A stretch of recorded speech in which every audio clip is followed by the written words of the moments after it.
दीपश्री राणा आप सबका हार्दिक स्वागत करता हूँ। Standard 9 social science first chapter rise of British rules in India, उसमें आज हम बात करेंगे arrival of Europe to India, यानी कि भारत में यूरोपियन पीपल्स का आगमन। विद्यार्थी मित्रों, हमने लास्ट पार्ट में देखा था कि किस तरह से पोर्टुगीज़ों ने इंडिया को सर्च कर लिया, इंडिया को ढूंढ लिया। उसके बाद पोर्टुगीज़ों ने इंडिया में फर्स्ट ट्रेडिंग सेंटर एस्टैब्लिश किया कालीकट में। कालीकट में एस्टैब्लिश करने के बाद उनका बिजनेस ग्रो हुआ और उसके बाद दीव में, दमन में, गोवा में, श्रीलंका, मलाक्का, कोचीन, इन सारी जगहों पे भी ट्रेडिंग सेंटर पोर्टुगीज़ों ने डाले।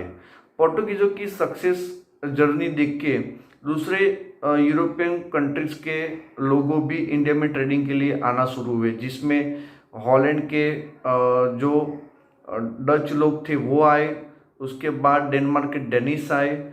ये सबको देखते यूरोप की सबसे पावरफुल कंट्री जिसका नाम है इंग्लैंड, जिसको ब्रिटेन भी कहा जाता है, इंग्लैंड के ब्रिटिशर्स जो ट्रेडर्स थे उनको भी इंडिया में ट्रेडिंग करना था। इसलिए उन्होंने इंग्लैंड में एक कंपनी बनाई 1600 एडी में, जिसका नाम रखा गया ब्रिटिश ईस्ट इंडिया कंपनी।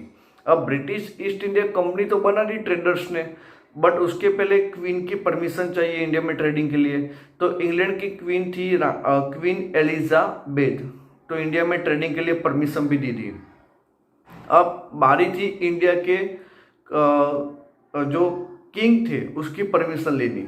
तो इसके लिए इंडिया में सबसे पहला फर्स्ट शिप 1608 में एडी के दौरान एडी में इंडिया के सूरत पोर्ट में आया। उस वक्त जो ब्रिटिश शिप का जो कैप्टन था उसका नाम था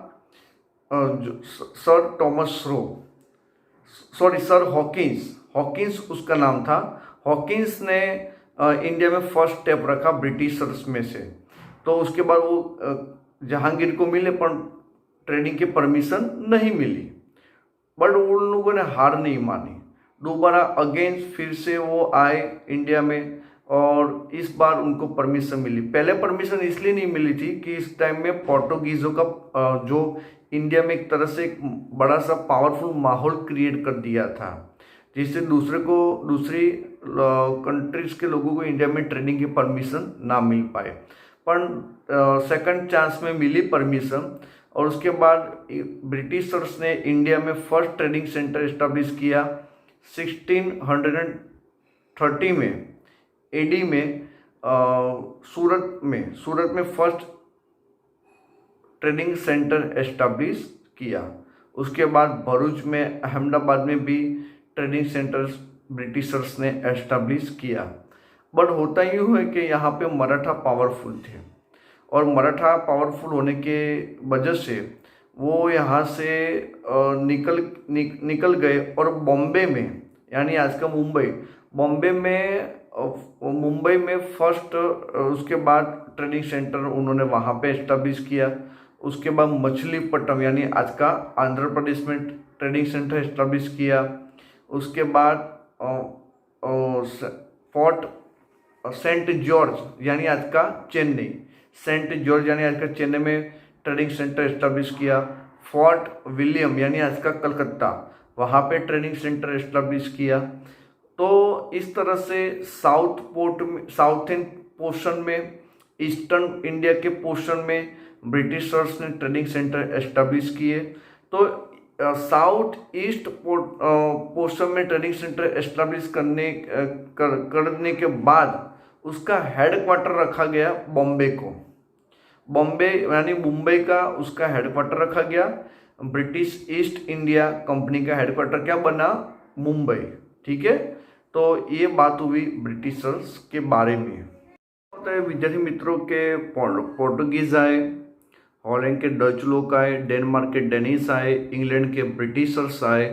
तो उनको देख के यूरोप कॉन्टिनेंट का दूसरा पावरफुल कंट्री फ्रांस के फ्रेंच, उन लोगों ने भी इंडिया में ट्रेडिंग का सोचा और उसके बाद उन्होंने भी इंग्लैंड की तरह उन्होंने भी कंपनी बने, फ्रेंच ईस्ट इंडिया कंपनी।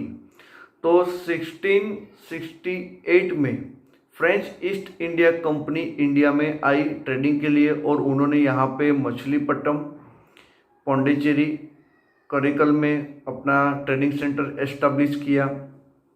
और इस तरह से 18 सेंचुरी में पूरे वर्ल्ड में ये दो कंट्री, इंग्लैंड और फ्रांस, ये दोनों कंट्री यानी ब्रिटिशर्स और फ्रेंच के बीच ज़बरदस्त कंपटीशन चल रही थी पूरे वर्ल्ड को अपना करने की, अपना खुद का एम्पायर खड़ा करने की। तो पूरे वर्ल्ड में दो कंट्री तो राज नहीं कर सकती, तो एक को तो हारना ही पड़ेगा। इंडिया में भी ऐसा था। तो दोनों के बीच जबरदस्त तरीके की कंपटीशन चल रही थी। तो ये कंपटीशन के बारे में आपको बता दो, 1746 से लेके 1763 एडी तक 3 टाइम्स कर्नाटक वॉर हुआ। तो ये 3 टाइम्स कर्नाटक वॉर में ब्रिटिशर्स ने फ्रेंच को पूरी तरह से हरा दिया, और उसके बाद हारने के बाद फ्रेंच के जो पूरा इंडिया को छोड़ के नहीं गए, बट उनका पावर, उनका trading centre only for Pondicherry, Karikal, Mahe और चंद्रनगर तक लिमिट रहा ट्रेडिंग सेंटर का। अब ब्रिटिशर के सामने कॉम्पिटिटर कोई नहीं था, ब्रिटिशर को चैलेंज करने वाला कोई नहीं था।